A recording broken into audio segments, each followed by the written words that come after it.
Jhalawar school हादसे के मामले में जेल जाने वाले नरेश मीणा की रिहाई को लेकर एक बार फिर होगा बड़ा आंदोलन। नरेश मीणा को बार बार गिरफ्तार करने से नाराज समर्थक कर सकते हैं विधानसभा घेराव का ऐलान। नरेश मीणा के साथ सरकार एक बार फिर से अन्याय कर रही है। बदले की भावना से नरेश मीणा को गिरफ्तार किया गया है। झालावाड़ स्कूल हादसे के मामले में शांतिपूर्वक धरना दे रहे नरेश मीणा को गिरफ्तार करना सरासर गलत है। वहीं झालावाड़ में अस्पताल प्रशासन द्वारा नरेश मीणा पर एफआईआर करना भी गलत है, क्योंकि जब नरेश मीणा धरना स्थल पर बैठे थे तो वो एम्बुलेंस को रास्ता देने की बात कर रहे थे। यानी कि नरेश मीणा और उनके समर्थकों ने एम्बुलेंस को रोकने की या अस्पताल प्रशासन के कार्य में बाधा डालने की कोशिश नहीं की थी। यानी कि किसी चालबाजी के तहत अस्पताल प्रशासन द्वारा प्लान करके नरेश मीणा पर एफआईआर दर्ज करवाई गई है और यह सब किसी राजनेता द्वारा नरेश मीणा की बढ़ती लोकप्रियता को रोकने के लिए किया गया होगा, क्योंकि जिस प्रकार से हाड़ौती क्षेत्र में नरेश मीणा एक बड़े नेता बनते जा रहे हैं उससे कई नेताओं की नींद उड़ रही है। हाड़ौती क्षेत्र के अलावा पूर्वी राजस्थान में भी नरेश मीणा की लोकप्रियता बढ़ी है, इसलिए पूर्वी राजस्थान के भी कई नेता परेशान हैं और यही वजह है कि नरेश मीणा के समर्थकों के बीच गुस्से का माहौल है और वो एक बड़े आंदोलन की चेतावनी दे रहे हैं। समरावता थप्पड़ कांड के मामले में भी नरेश मीणा के साथ अन्याय हुआ था और वैसे ही एक बार फिर देखने को मिल रहा है, लेकिन अब ऐसा नहीं होने देंगे, क्योंकि नरेश मीणा द्वारा गरीबों के लिए लड़ाई लड़ना कोई गलत काम नहीं है। अब नरेश मीणा को अगर रिहा नहीं किया गया तो राजस्थान की जनता सड़कों पर उतरकर बड़ा आंदोलन करेगी। 7 बच्चों की मौत के बाद नरेश मीणा झालावाड़ में धरना स्थल पर वसुंधरा राजे और उनके बेटे दुष्यंत से भी बहुत नाराज थे। जब नरेश मीणा झालावाड़ में धरने पर बैठे थे तो उन्होंने यह कहा था कि हम हाड़ौती में दुष्यंत और वसुंधरा को घुसने नहीं देंगे। इसलिए कई लोग यह भी कयास लगा रहे हैं कि वसुंधरा राजे ने नरेश मीणा को गिरफ्तार करवाया था। वसुंधरा राजे के अलावा नरेश मीणा ओम बिरला और प्रमोद जैन भाया को भी लगातार टारगेट करते हैं। इसके अलावा नरेश मीणा भ्रष्ट सिस्टम और पुलिस वालों को भी भ्रष्टाचार के मामले में खरी खोटी सुना देते हैं। इसके अलावा नरेश मीणा ने शिक्षा मंत्री मदन दिलावर से तुरंत इस्तीफा देने की मांग की थी, लेकिन सवाल यह है कि क्या गरीबों के हकों की लड़ाई लड़ने वालों को सरकार द्वारा जेल में डालना सही है? क्या नरेश मीणा द्वारा हादसे में मरने वाले गरीब बच्चों के परिवार को 1 करोड़ की सहायता दिलवाने की मांग करना गलत है?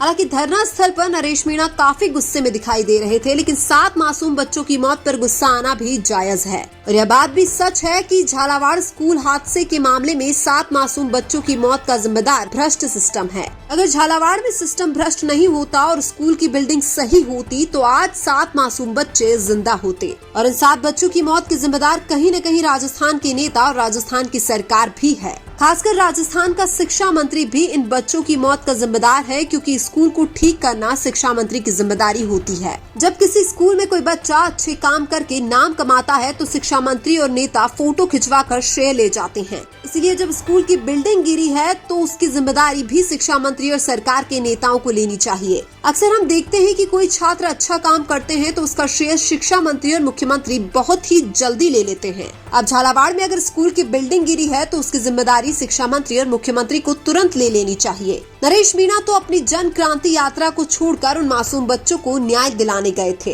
लेकिन एक षड्यंत्र के तहत नरेश मीणा को गिरफ्तार किया गया ताकि वो गरीबों की आवाज को नहीं उठा सके। झालावाड़ स्कूल हादसे के मामले में शिक्षा मंत्री मदन दिलावर को तुरंत इस्तीफा दे देना चाहिए था, क्योंकि अगर शिक्षा मंत्री मदन दिलावर के शासनकाल में स्कूल की छत के नीचे दबकर मासूम बच्चे मर रहे हैं तो यह उनका फेलियर है। इसलिए मदन दिलावर को शिक्षा मंत्री के पद पर रहने का कोई अधिकार नहीं है और यही बात नरेश मीणा ने बोली थी कि शिक्षा मंत्री को तुरंत प्रभाव से इस्तीफा दे देना चाहिए। लेकिन आजकल सत्ता के भूखे लोग कुछ गलत होने पर भी नैतिक जिम्मेदारी लेते हुए इस्तीफा नहीं देते हैं। आजकल नेता इतने हद तक गिर चुके हैं कि गरीबों की लाशों पर अपनी राजनीतिक रोटियां सेक लेते हैं और झालावाड़ स्कूल हादसे के मामले में सरकार और शिक्षा मंत्री सारा दोष स्कूल प्रशासन पर डाल दिए हैं। यानी जहां पर कुछ अच्छा होता है तो नेता तुरंत श्रेय ले लेते हैं और जहां पर कुछ गलत होता है तो किसी और पर जिम्मेदारी डाल देते हैं। लेकिन अब हाड़ौती में नरेश मीणा एक्टिव हो चुके हैं और उन नेताओं की दुकान बंद होगी जो गरीबों का हक लूट रहे हैं।